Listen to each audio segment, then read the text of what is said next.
Hello friends, मी श्वेता माझ्या YouTube चॅनलमध्ये करते तुमचं खूप सारं स्वागत.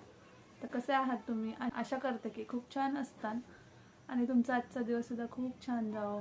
तसेच तुमच्या मनात ज्या काही इच्छा अपेक्षा असेल त्या लवकरात लवकर पूर्ण हो.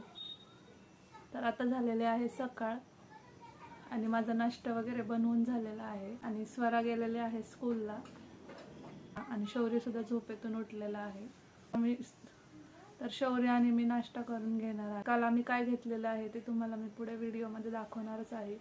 तर व्हिडिओ शेवटपर्यंत नक्की बघा आणि माझ्या चॅनलवर कोण नवीन असेल तर त्यांनी चॅनलला सबस्क्राईब करायला विसरू नका आणि शेजारील असलेल्या बेल आयकॉनवर क्लिक करा, जेणेकरून मी टाकलेल्या व्हिडिओची नोटिफिकेशन तुम्हाला मिळेल. आणि माझा व्हिडिओ कसा वाटला ते पण नक्कीच सांगा. चला तर मग मी आता चाललेले आहे किचनमध्ये. तर आता सकाळ झालेले आहे आणि मी आलेले आहे किचनमध्ये. माझा नाश्ता वगैरे बनवून झालेला आहे. तर इथे आज नाश्त्यामध्ये बनवलेला आहे उपमा, त्यानंतर चहा सुद्धा आहे. तर शौर्य आणि मी आम्ही दोघंच नाश्ता करायला आहे. तर स्वरा सकाळी स्कूलला गेलेली आहे. तर तिच्या स्कूलमध्ये आता गॅदरिंग आहे 11 तारखेला, त्याच्यामुळे प्रॅक्टिस घेतात. तर अर्धा तास आधी तिचं स्कूल सुटतं, तर 11:30 पर्यंत ती परत येते. तर शौर्य आणि मी आता नाश्ता वगैरे करून घेतो. त्यानंतर शौर्याला आंघोळ घालायची आहे. तर कपडे वगैरे माझे झालेले आहेत. चला तर मग आम्ही आता नाश्ता करून घेतो. तर तुमचा सुद्धा नाश्ता झाला? हॅलो फ्रेंड्स, गुड इव्हनिंग सर्वांना. तर मी श्वेता माझ्या चॅनलमध्ये तुमचं पुन्हा एकदा स्वागत करते. तर आता झालेले आहे संध्याकाळ आणि आता वाजलेले आहे संध्याकाळचे 8. तर मग अशीच आमचा चहा वगैरे झालेला आहे. तसंच दुपारी थोडासा आरामसुद्धा केलेला आहे. तर व्हिडिओच्या सुरुवातीला मी सांगितलं होतं की काल आम्ही काही खरेदी केलेली आहे. तर चला मग तुम्हाला आता दाखवते आम्ही काल काय काय घेतलेलं आहे ते. तर आम्ही हा काल टोस्टर घेतलेला आहे. तर या टोस्टरमध्ये सँडविच वगैरे खूप छान होतात. तर तुम्ही पाहू शकता असा आहे हा टोस्टर. तर जेव्हा सँडविच तयार होतं तेव्हा इथली लाईट लागते.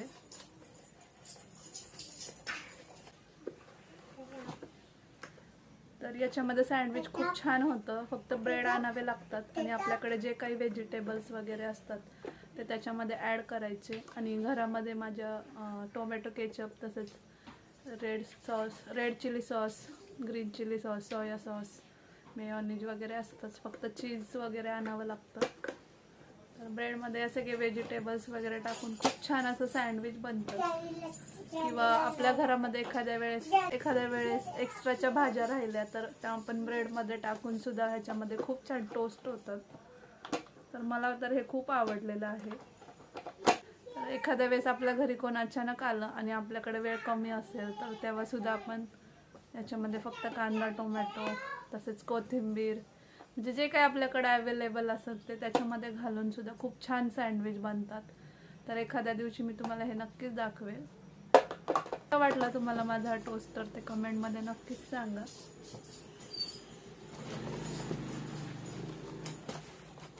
त्यानंतर हे ओव्हनमध्ये भाज्या गरम करण्यासाठी 2 बाउल घेतलेले आहेत.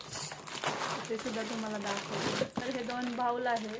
तर ओव्हनमध्ये आपण समजा बाहेरून काही भाज्या किंवा काय, तर हे मायक्रो ओव्हनमध्ये भाज्या वगैरे गरम करण्यासाठी खूप युजफुल आहे. तर एखाद्या वेळेस आपण जेव्हा बाहेरून भाज्या, राईस वगैरे काय आणतो तर हे गरम करण्यासाठी खूप छान आहे. आणि प्रवासामध्ये पण छान आहे हे नेण्यासाठी. तर हे 2 बाउल आहे.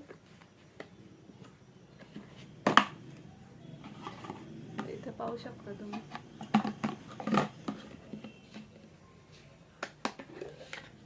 तर असे 2 बाउल आहे आणि याची क्वालिटी सुद्धा खूप छान आहे.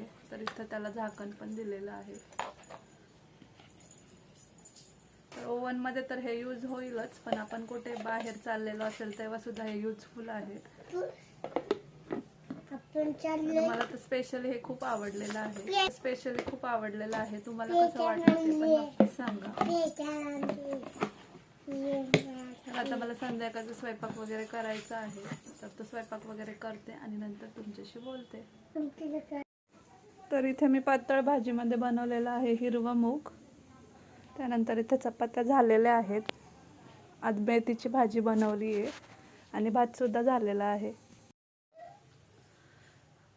तर अशा प्रकारे माझा सगळा स्वयंपाक झालेला आहे आणि आता आम्ही करणार आहे जेवण. तर आजचा ब्लॉग मी इथेच एंड करणार आहे. आणि व्हिडिओ आवडल्यास लाईक, शेअर आणि सबस्क्राईब करायला विसरू नका.